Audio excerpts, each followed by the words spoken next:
guys, welcome back to our channel Search Your Soul. We don't have a great day, we make it a great day.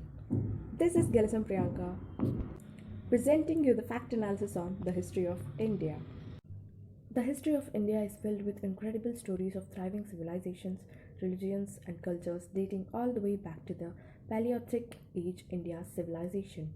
India's civilization is one of the oldest, as we know, and has played a part on the world stage for centuries and even still today. While it is impossible to capture all of the India's history and in this one video, still serves as a worthy topic to delve into evidence. The cave paintings and the stone tools have revealed that the first signs of human activity in India can be traced back to somewhere between 4 lakh and 2 lakh BC. Details concerning the civilization of inhabiting the region back that long ago does not exist. But we know that the first sophisticated societies to walk the lands of India are the Harappan people, who likely existed throughout the first few thousand years BC, positioned along the Indus River. The Harappan people had their own writing system, advanced social and economic system, and impressive urban cities and architecture. It is known that why the civilization collapsed around 1500 BC, but some attribute their demise to the common floods and other natural disasters in the region or potentially invades from Western and Central Asia. The next known civilization to leave a mark on Indian history books was the Vedic Aryans. These people were the initially migrants who spoke an early form of Sanskrit and were determined to stay true to their own tribal identity, and the name they have been given from the Vedic people comes from four sacred texts or Vedas that have been presented that a glimpse into civilization lives and beliefs. And these are often considered to be the oldest Hindu scripts, and the Vedic civilization is believed to have spread their culture across a large portion of India by roughly 1000 BC. The Aryans continued to spread their tribal settlements across India throughout the following centuries as their own civilization grew and flourished in both culture and trade as a series of 16 individual settlements or states spanned across North India. Including the Gandhara, Kulasa, Kuru, and the Magadh, the latter particularly flourished under the rule of Chandragupta Maurya during the 4th century BC. As it began to expand, and its leader grew his own authority and worked to form the Maurya Empire, which is believed to be the first imperial Indian power that the Mauryan Empire established its own capital in Pataliputra near modern day called as Patna and constructed extraordinary temples, library, palace, and even a university.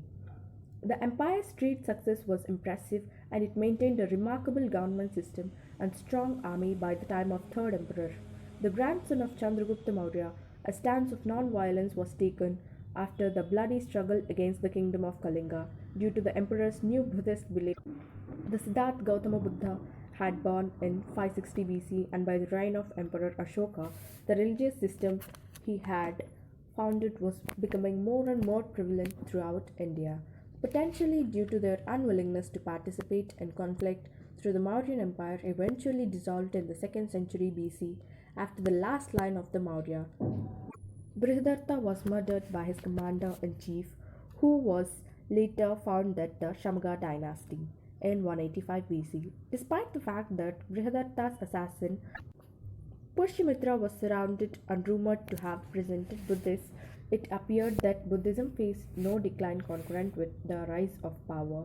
After the monarch's death, the dynasty seemed to be fallen in terms of importance. Now, the classical history. A new era, the Shaka, a bit of distance from the Kulasanas in south and a handful of other powers roared fell and fought for supremacy amongst each other. The kingdoms of Shatavahana, Chora, Chola, and Panja were the major authorities of this time and through the classical age. The next major shake-up of Indian civilization came up with the arrival of Islam, when Islam began to work its own way into the India through previously principal religions began to decline. And the 13th century, the Delhi Sultanate was founded by Qutbuddin Aibak from the Saif dynasty.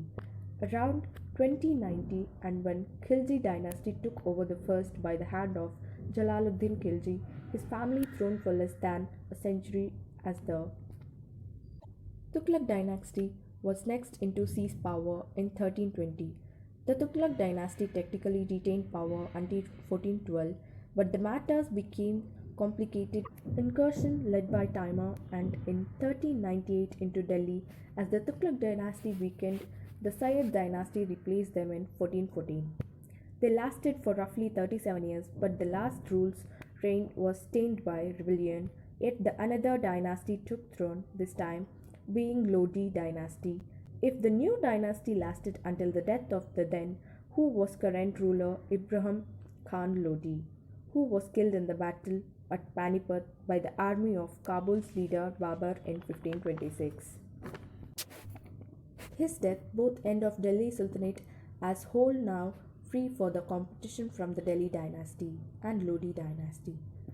The board established the Mughal dynasty, which would end up becoming one of the greatest throughout history, which ruled India about 2 centuries and brought a significant cultural growth and architectural achievements, including the great Taj Mahal.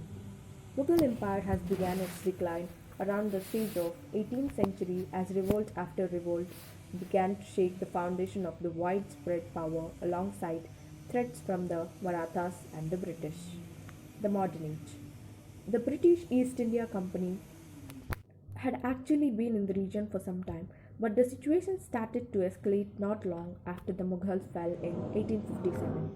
India displayed control by the East India Company, and locals were having none of it. What began as a simple revolt by Indian soldiers in Meerut quickly blew up into a widespread rebellion and became known as the Indian Mutiny in 1859. This was later called as the First War of Indian Independence, and even though the British were able to